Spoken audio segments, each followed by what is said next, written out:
Hello and welcome into the KE Report. I'm your host, Shad Markwitz, and we're getting an update today from Goliath Resources, traded on the TSX.V under the ticker GOT, and on the OTCQB under the ticker GOTRF. And we're joined today with the CEO and Director of Goliath Resources, Roger Rosmus. And Roger, it's great to have you back on the KE Report to give us an update, especially when you got some pretty big news out. You put out the first drill hole of the season, and you've discovered this new deep Mothership Feeder Zone at 648 meters downhole. This news was just put out earlier this week, and it's kind of a new zone that your team is vectored into. So I'd love you to share. The reason we're doing this on a video today is we want to share with you, listeners and viewers, what this looks like, the different zones from the Surebet to the Bonanza Shear into this Mothership Feeder Zone, and also the Golden Gate Zone. So exciting news from the first drill hole of the season. Roger, walk us through it. Great. Yeah, Shad, thanks for having me on here. Again, yeah, it is the first hole. It is visuals. Assays are pending, but we're extremely excited with what we've seen in this first hole of 2024. What I'll do is I'll just share my screen and just kind of, I think the best way is always pictures. Says it all, really, is the money shot in relation to this press release to connect the dots. And also, there might have been some confusion on the news release with, based on some of the questions that came back to me. But essentially, GD 24235, which is drilled from the Golden Gate pad, went down to end of hole, was about 700 meters in depth.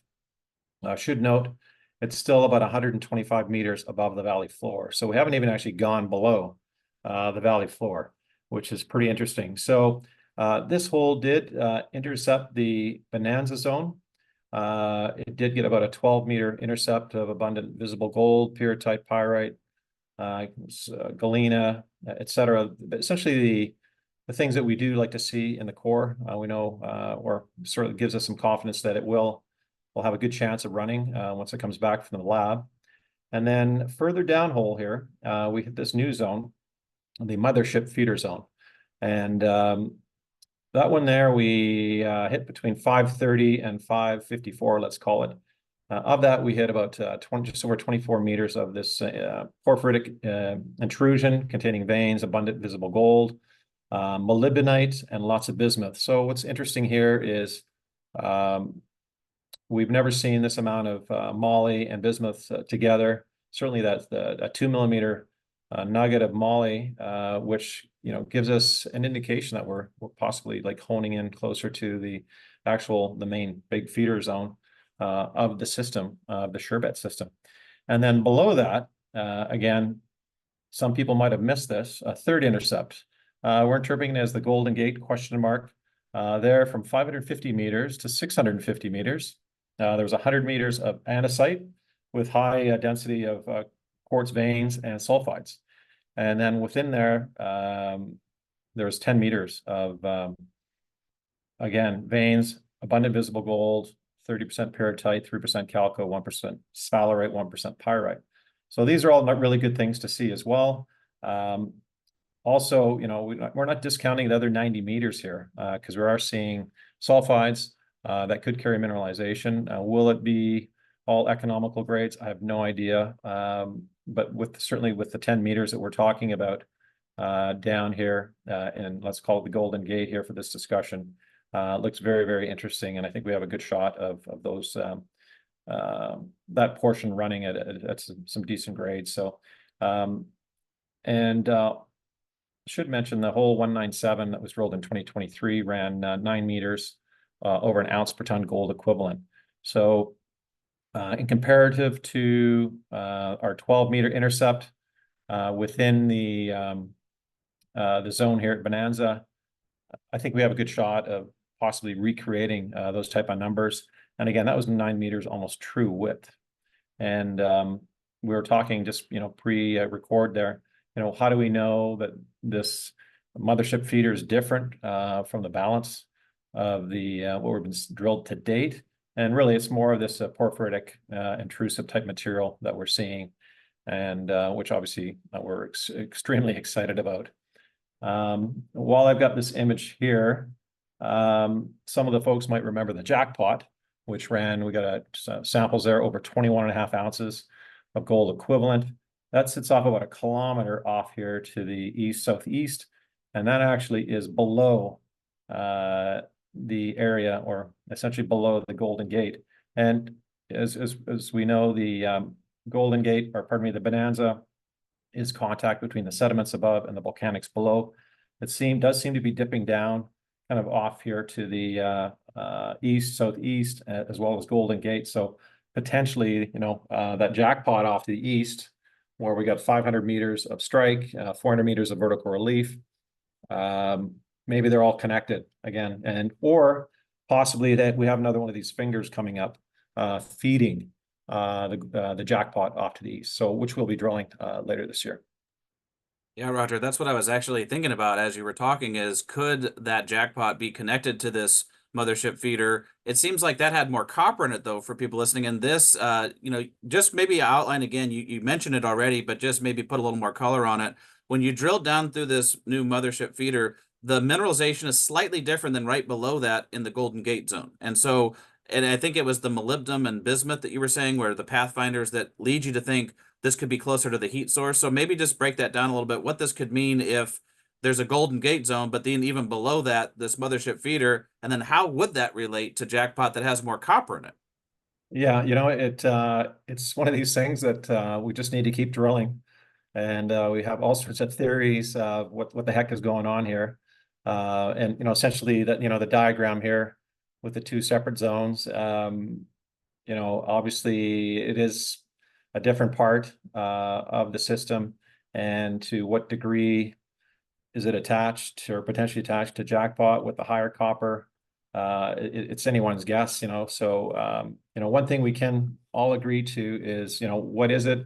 It's certainly an intrusive, and then the question mark is, is it porphyry? Is it, anyways, there's been lots of theories been thrown around here, but we dated the rocks. Colorado School of Mine dated the rocks here, and it's about 51 million years old, and which correlates to a lot of the porphyry systems that are in the area.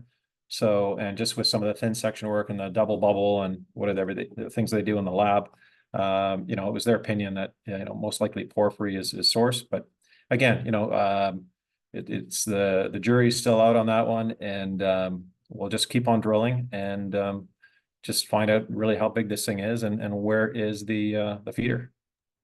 Well, speaking of keeping on drilling, as we wait on the assays on this, where will you be drilling next? Because I'm sure that your team wants to test these holes. Have you put any other holes into this area, or? Oh yeah, no, we follow up as quickly. We are following up with at least 4 holes here.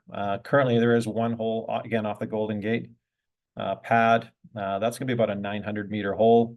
So we'll actually, target through Bonanza Shear as well as the mothership, and then continue down for another, call it 250 meters. See if there's anything else going on down there. In addition, we have from the Goldsmith pad, we have a number of 750-meter holes going down, again targeting Surebet upper lower. So they'll hit multiple horizons on the way down, but the ultimate goal is just to get through the mothership down below. The Goldsmith pad is further down the mountain range, so we can actually get a little bit deeper below the mothership. So one of the holes are underway there as well, and as we see things happening, we'll certainly let the public know if we find anything new to help connect the dots. Roger, just remind people, this is a 15,000-meter drill program. You're going to be drilling some other targets up in the Cambria ice fields and also that jackpot zone. But just how many other holes will be going into the Surebet zone here with Bonanza Shear and the Golden Gate and this new mothership feeder? About how much of the drill program is focused on this area?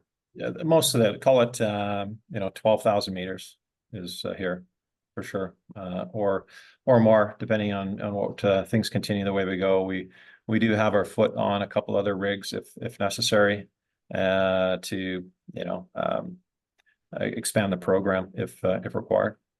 And then just maybe give a teaser. We've already talked about a little bit, but jackpot, the results that were seen last year, why it's so exciting for the team to follow up on it this year?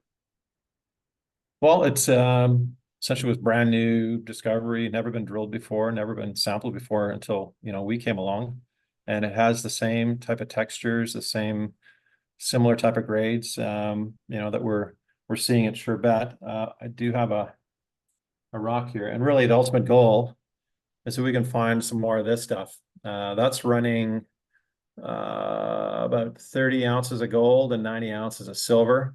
This was found in float just below the cliff pad area from last year. Well, it was found in 2020, but essentially from the cliff face down just below where we are drilling as well. So it'd be lovely to drill into something like that for 20, 30 meters. That'd be pretty cool.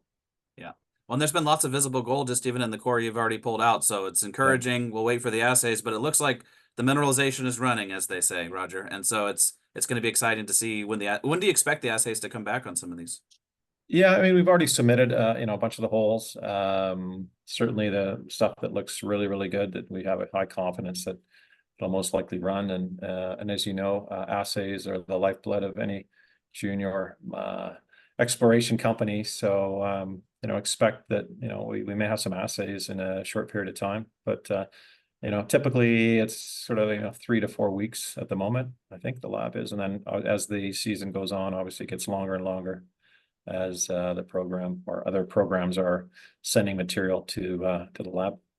Well, the good news is your team's out early and hopefully in front of some of the major rush. So we'll keep following along here at the KE report. And if people want to follow along with the news at Goliath Resources, click on the link below the interview. It actually takes you right over to the company website, straight to the news section, so you guys can follow along as well. And Roger, keep us posted as you get more exploration results in. We'll get you back on the show for an update. Thanks for coming on the KE report. Thanks, Chad. I anticipate many more updates like this in 2024. But you have a great day, and we'll chat soon. Sounds great. Thanks, Roger. Cheers.